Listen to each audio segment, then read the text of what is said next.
I have no idea where it went. Oh, maybe it's on a different page. This is good stuff. Everybody, you should check out ericandgord.com like I am. It's like a new learning thing every day. Because you gotta understand, when I'm building the website, I don't actually see the website, right? I see a weird computery thing full of jargon and then that jargon makes a web page when you go to ericandgord.com, but I don't go to ericandgord.com. So I never know what it's going to look like when I finally do. Every day is an adventure. That certainly is. Speaking of which, did you get your newsletter? I did. I haven't opened it yet, but I did get it. Oh, okay, good. I sent them out to Visit Scout Knives. Yeah, the link's on there.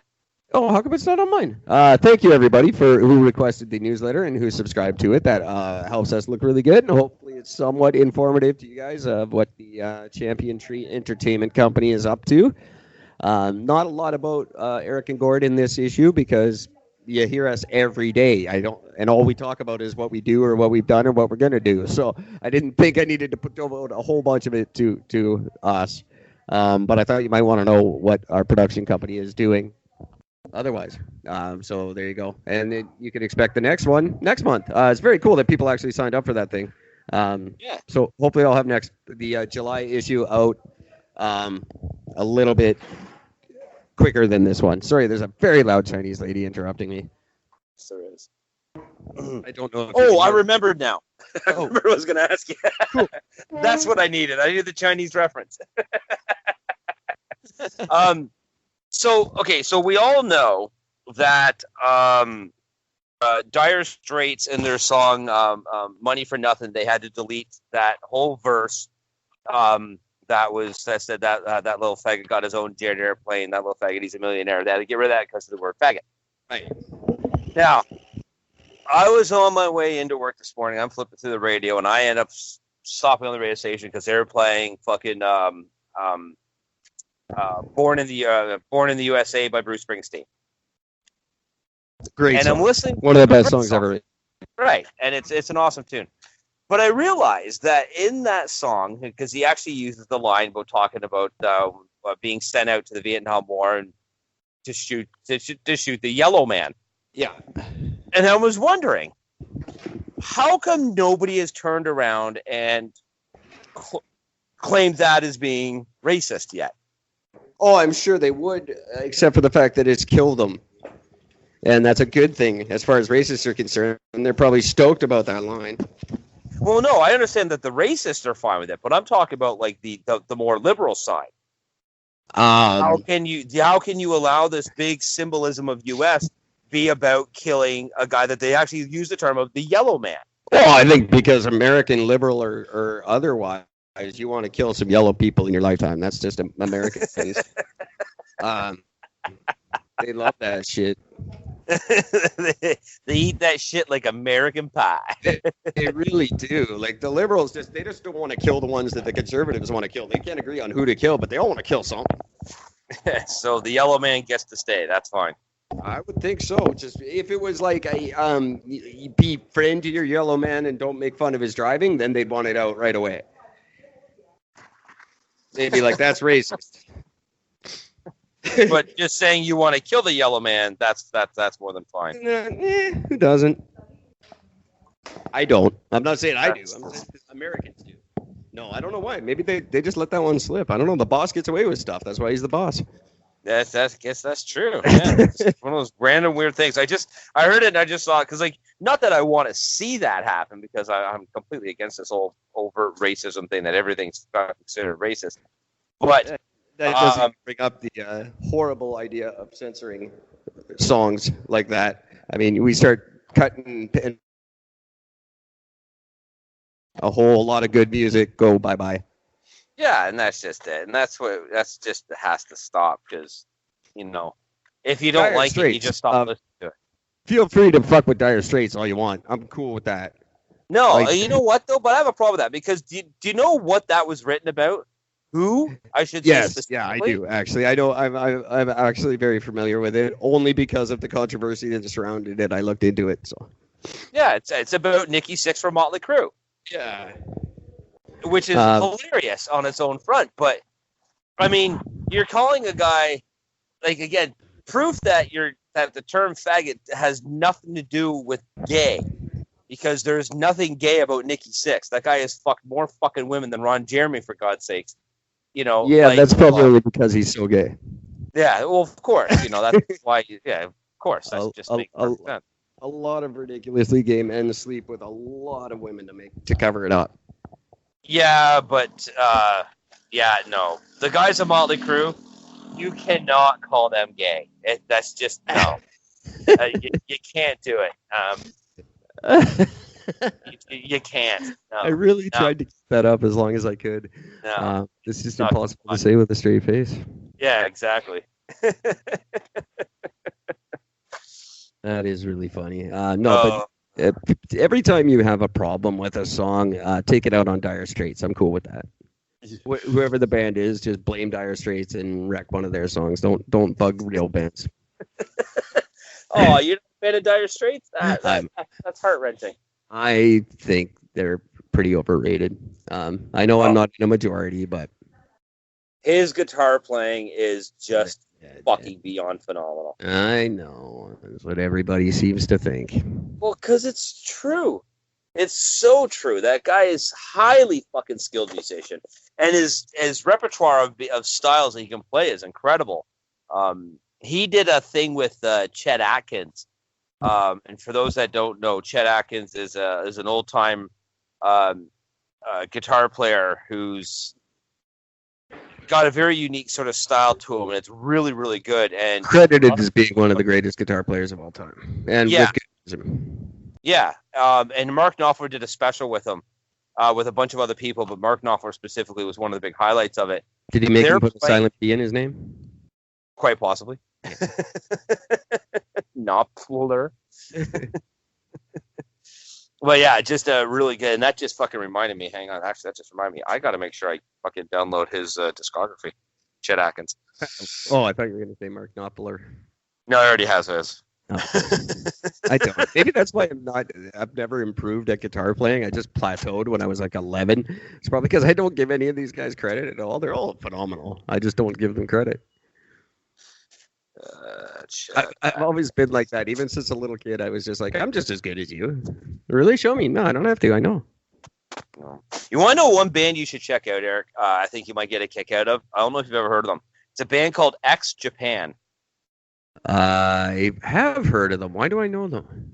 They are from Japan, and they are like a traditional. They're almost like a Dragon Force sort of band. Like they're hair metal.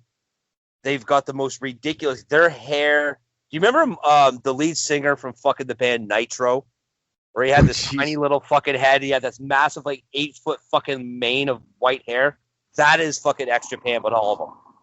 Very cool. I love when Japanese people try to actually do things like that, like metal. X Japan was huge. Like, they were massive huge. Like, really, really fucking really big. How do I not know them? I know them, but I don't know them. I'll check them out. That's a good idea. I need something to listen to. I'm bored lately. Yeah, there you go. There's one you can check out. That's very good. Oh, too good. And by the way, we've talked about this other band, the Baby Metal. Yes. Okay. I got their discography, and I was listening to some of it the other day. They have a song. I bet they have more than one. They do. They do have more than one, but this one in particular, holy shit, is it heavy? Like straight up death metal, fucking heavy, and even vocally, it's got like some. They must have some a guest vocalist doing the vocals on, because it's just this gnarly fucking rah, rah, rah, rah, sort of vocal line to it, and I'm listening to them like, is this really Baby Metal? Because where's the three little cute chicks? You know, like what the hell? You know, we'll have to check that out. Yeah, I have to admit, I am a fan of them. So we're going to have to do a metal episode pretty soon. Yeah. I have a friend named Eric who does a blog all about new metal, and he's constantly bombarding me with way too much information. So I just have to get him on the show, and that way I can record him and remember half of what he tells me.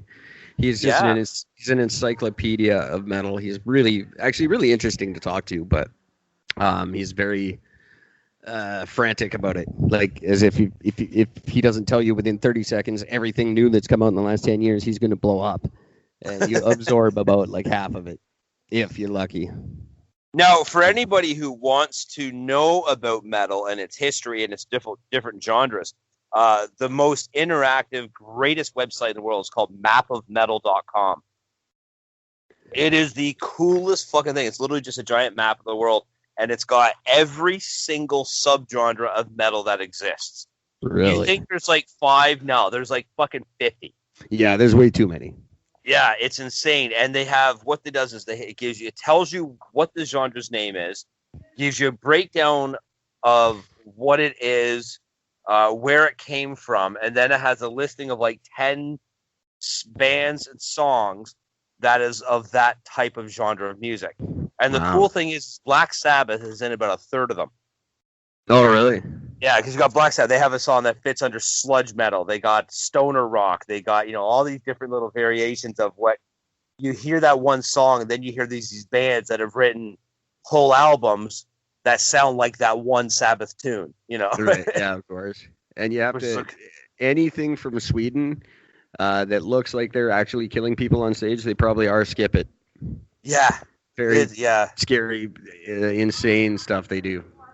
And there's the thing is that Swedish death metal is hilarious because like even the what do they have, a prime minister, a president, a dictator, whatever the fuck he is out there, even he has like when during his I think it's like part of his inauguration or something like that, he actually got a fucking Swiss black metal band to play. Oh yeah, well yeah. The people legit actually fucking like it. Oh, definitely, yeah. But there's crazy, like they have been like people killed on stage and stuff. And they got the guys that burn churches. Yeah, like they take it a little far. They're the real fucking deal. Like you got these guys that come out with the painted faces doing this black metal, but yeah, no, these are the guys that you're gonna sit back afterwards and have them like laughing and drinking a fucking Mai Tai and smiles.